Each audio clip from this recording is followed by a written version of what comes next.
Hari ini kembali lagi berjumpa dengan saya Bang Mimi.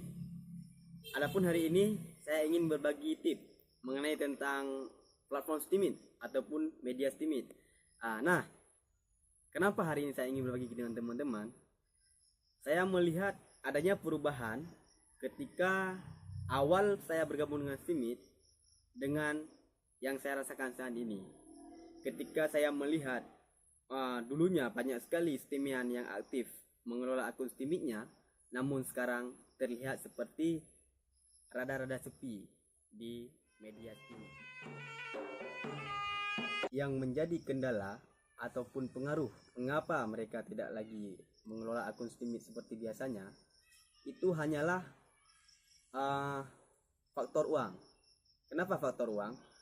Biasanya reward yang mereka dapatkan atau yang diberikan oleh tim kurator itu lebih banyak dibandingkan dengan saat ini.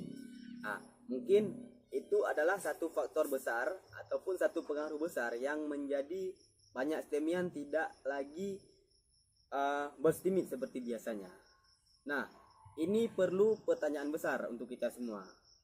Mengapa harus kita tinggalkan? Mengapa harus kita tutup akun streaming? Nah, ini ada satu ini perlu perhatian bagi kita semua, karena kita perlu pemahaman yang betul-betul paham bagaimana asal mulanya kita bergabung dengan streaming sehingga kita bisa mendapatkan reward tersebut.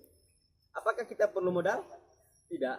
Apakah kita perlu upaya-upaya yang keras untuk bisa mendapatkan reward ini? Tidak. Kita hanya butuh satu konten atau dua konten untuk mendapatkan nilai kurasi dari seorang kurator.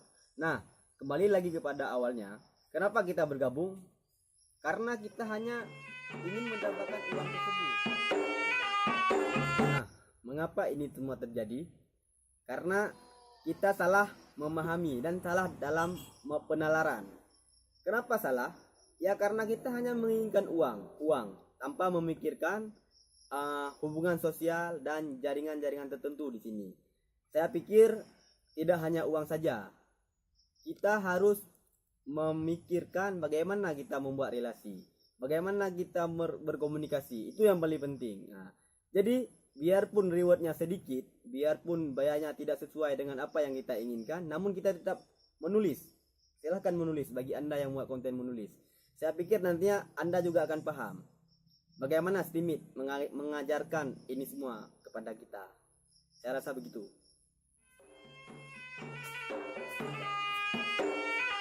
Seperti yang Anda lihat pada biasanya, tentu Anda sering bertemu dengan saya di sudut-sudut warung kopi. Dan itulah aktivitas, itulah rutinitas yang saya luangkan ketika saya memiliki waktu luang. Nah, begitulah kira-kira yang dapat saya jelaskan. Selebihnya saya pikir kita semua bisa memahaminya dengan